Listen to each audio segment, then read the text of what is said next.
It was 9 o'clock count. I went to my single man room for count, and I laid down on my bunk. It was cold, I remember, and I pulled the cover up over my head. I could see the hallway light coming through my square uh, glass window in my steel door. And so I pulled the covers over my head, and I could still see the light coming through the pores. And then all of a sudden, blackness, complete, utter blackness. And all in a fraction of a second, I thought, was there an eclipse, a power outage? I mean, all in a second.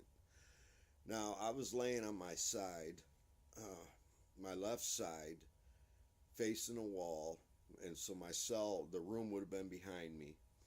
And instantly, I'm laying the same way, and I put my hand in front of my face. I can see nothing. I'm wiping my eye. I can't see nothing. It's so black. It's so black. And not only that, but I had no blanket no more. And even though I was laying the same way up on my elbow, I sat up on one elbow, I was still laying the same way as I was in my prison cell. And just in a second, now I'm all of a sudden in this outer blackness, and and the blackness was so thick. I mean, it was so thick. Realization hit me. I don't know how, but I all of a sudden knew, oh my gosh, I'm in hell. This is hell. I start freaking out. I go to turn to where my window would have been and look from the light from the back 40 coming in. And as I go to turn like this, still laying down on my side, there's a wall right behind me. Um, this, I, I'm on a cold stone floor.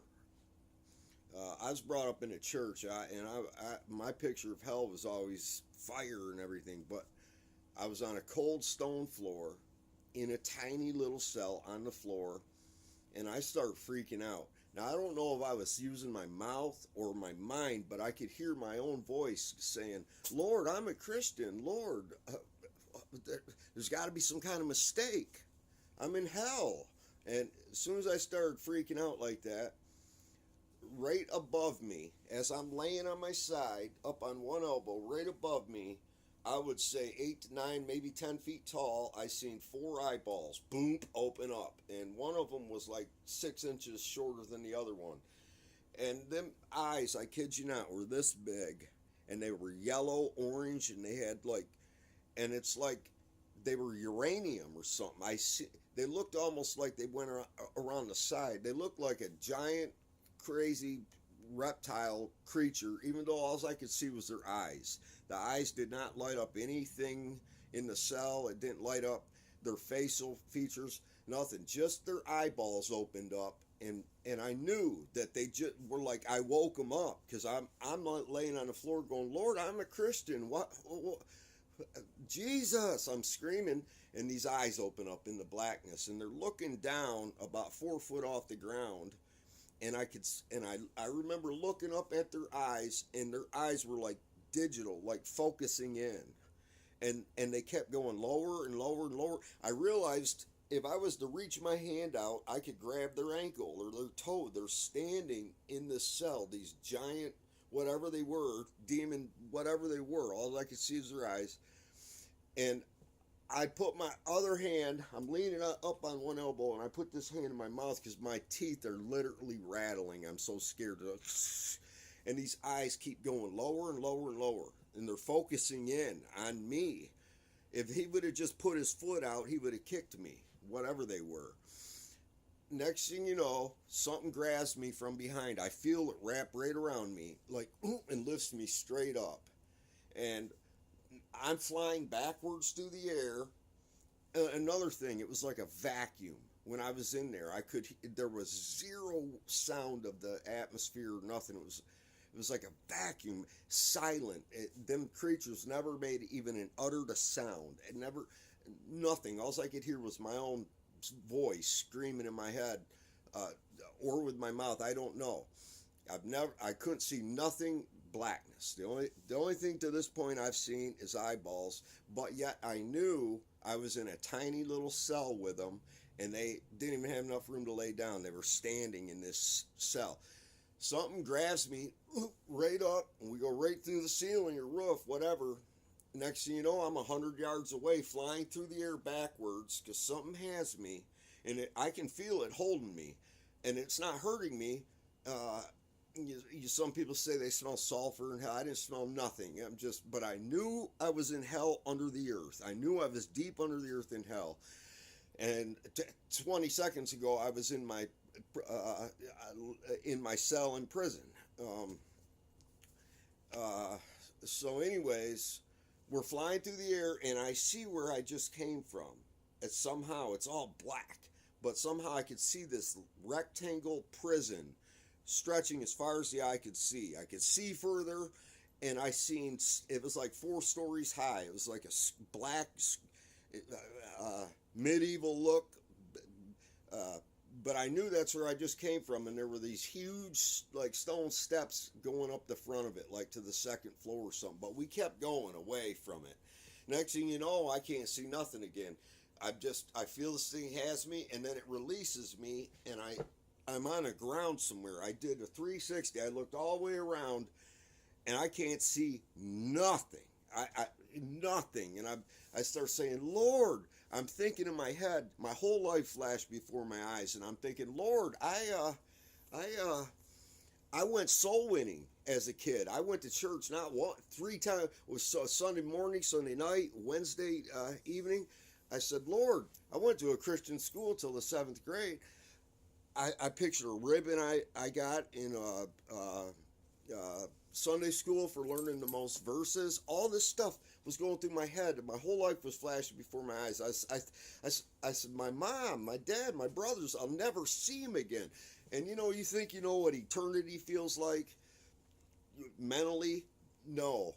I felt it. I felt what eternity.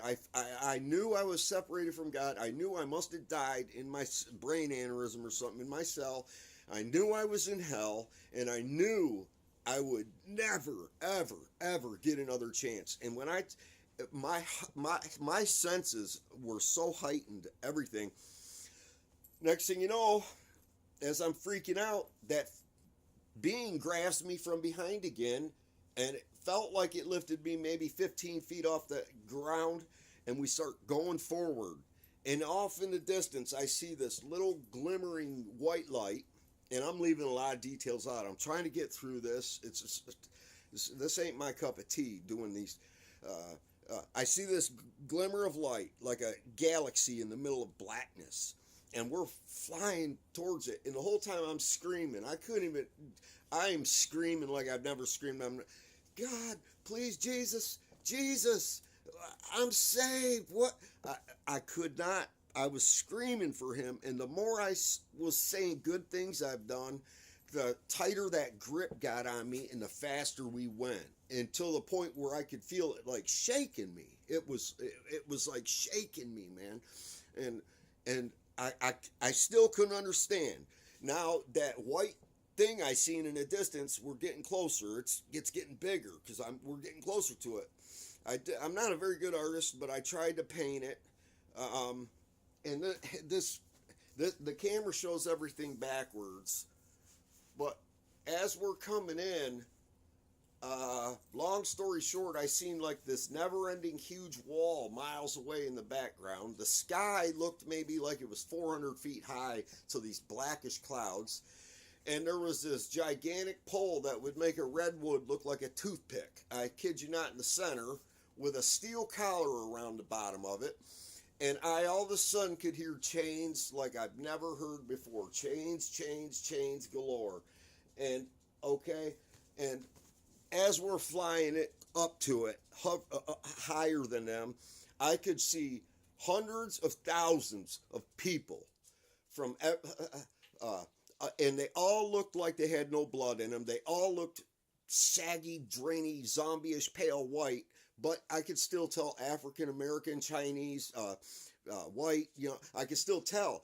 And as we're coming closer to them, I cannot tell you the sound they were making. It was like they were trying to scream with their tongues cut out or something. It's like, you know, and you it's just, yeah. It was so terrifying. I was screaming, Jesus! And now we're coming down lower to the outer edge of these people, and I see now about 10 feet away, there's a white guy and an Indian guy, and it's like an invisible hand or a force just parted them, and they went, and I seen they had everybody was chained together to this huge pole about a mile to the center, and they were all shuffling counterclockwise going around, and I could hear the grind of just hundreds of thousands of people all chained, and they were all screaming and mumbling and moaning. I was the only one screaming for Jesus. They had no hope. They were just, and something parted the outer, a white guy, a little taller than me, and an Indian that looked like, not in nowadays Indian, he looked like maybe 500 years ago or something. Parted them. They were so tight like sardines. Even though they were all naked, you couldn't see private parts or nothing. All their skin was ashen whitish. And I seen little kids, old people, everybody. I seen it all, and they were all walking the same direction in a circle. And something parted these two guys, and they went, ugh, ugh. And I knew, and this force had me, it was slowly putting me into that place to be chained with them.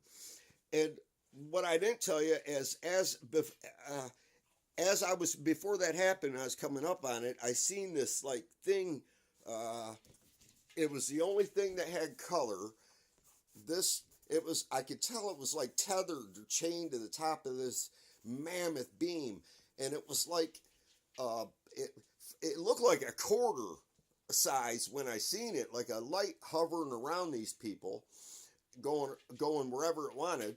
But as I get to this outer edge and they part two people to put me in, this thing, okay, whatever it was, it shoots over to me.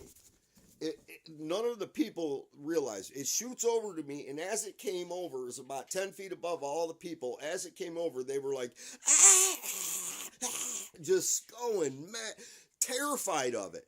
And it stopped right above 10 feet up, 10 feet from me. It was tethered to this pole, and it just was, and it didn't have a face or nothing. It looked like spaghetti going all like this, and it looked kind of, the only thing it was like palish blue, and it was like billions of slithering snakes.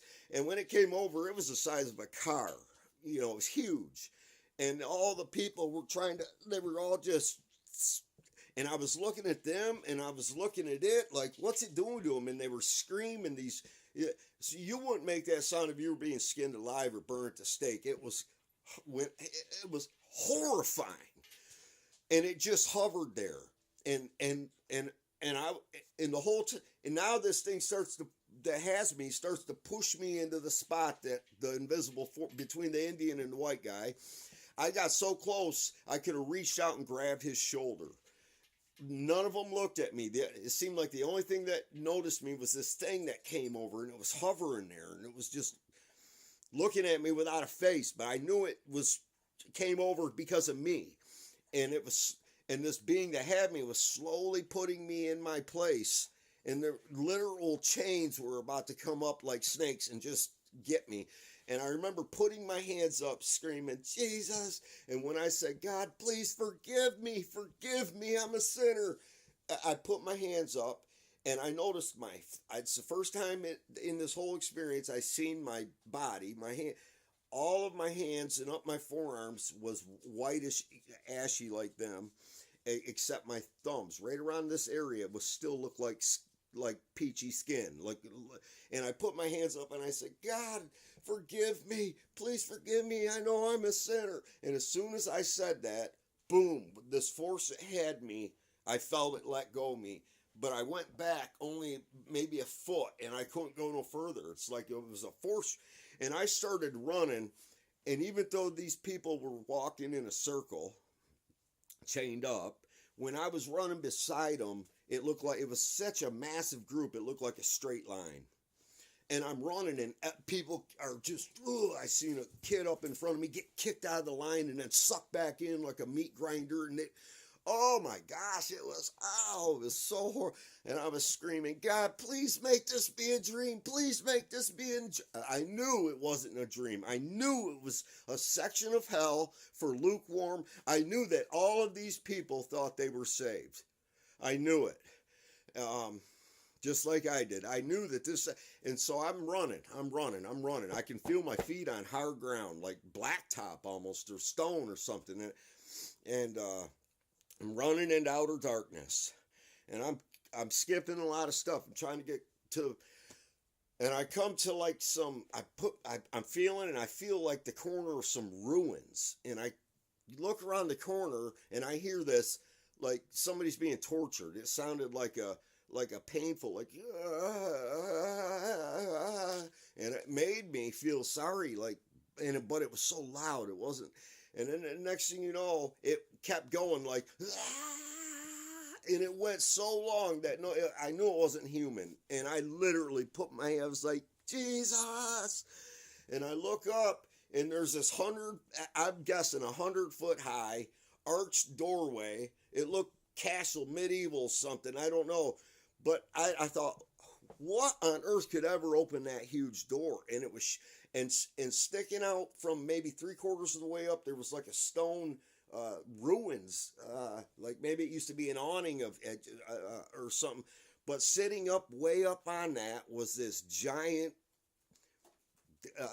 demon or whatever. But it looked like a person. It looked like a white guy with like curly brown hair. You know, when I pictured King David in the Bible, that's who, I don't know what he looked like, but that's what he kind of looked like, that's what I always picture. And this thing was just sitting up on this Jedi of rock sticking out going, and it was the most horrific. It was painful, then it went to just rage, like the scream would last for like maybe 45 seconds, 60 seconds, and then he'd go, stop, and then he would do it again. Oh, I forgot to say, in that group, when that thing was hovering, looking at me, the spaghetti thing, when that angel or whatever had me, I think it was an angel, when it let me go, and I went backwards, that thing shot away to the center of these hundreds of thousands of people, and I'll never forget, as it went across them people, the horrific, horrifying, painful screams these people were making. I can't even try to, I wouldn't even try to embarrass myself trying to act like horrifying. Nothing on earth compares. And I knew I was that person, the two guys in the Bible that pray, one a sinner, a publican, and I always pictured the one as like, I'm not like that guy, you know, but no, he wasn't. He was a guy who went to church, paid tithes, did good deeds, and we do that. He was basically saying, you know, I'm not, like me when I'm praying in prison, well, I'm not a gangbanger. You know, if I sell dope, I don't rip them off or cut it with stupid. We're all sinners, every last one of us. I don't care who you are or what church you go to. We're all sinners, all of us. And if you don't look at yourself that way and realize that God is so holy and so righteous that even our righteousness is as filthy rags. If you think you're okay because you go to church and you're not a very bad person, think again. If you have to understand, you're a horrible person. You're a horrible person. We are horrible people. Okay? We're all horrible. And we all have to kneel before God and give him our lives. Die to our flesh daily. That's what being saved is. Christ died for our sins. It's not, don't take grace seriously. Man, I came back up. Something grabbed me again. I'm skipping all kinds of parts, but it lifted me up and so quick. And I thought, oh my gosh, because this thing that was this, And when we went up past that door and I looked down on that guy screaming, ah, and I know people say with these feather wings of angels, it wasn't like that. It was like giant skin wings, or black. They were more like a bat than what you see in. And this guy just looked like a white guy, but I could see his back. His jugular vein was that big around, and he's screaming. He's just, he's looking up, and it was like, next thing you know, I see like tree roots and dirt, and I sit up in my cell, and it's like 3 o'clock in the morning, and I know I can tell you how in a minute. When I sat up, I was having a seizure. I couldn't breathe. I was trying to say, Jesus, and my feet and my legs, everything was shaking like, and it's like, oh, I think I died because I was so soaked with sweat and everything. It was a CO came by maybe 15 minutes after and I remember looking at the door light, the hallway night light coming through my glass door, and I did not want to take my eyes off it because I was so afraid. I've never been that afraid in my life. Never.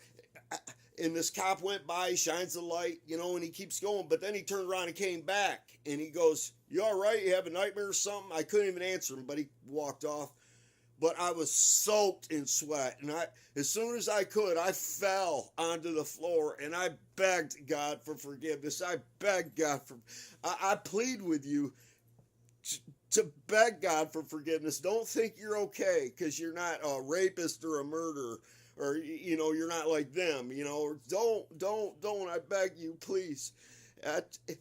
2 months later, I had another vision. I was wide awake. It was insane, but I woke up on the side of a mountain, and I knew it was heaven. I seen my great-grandma who I lived with. It's whole nother story.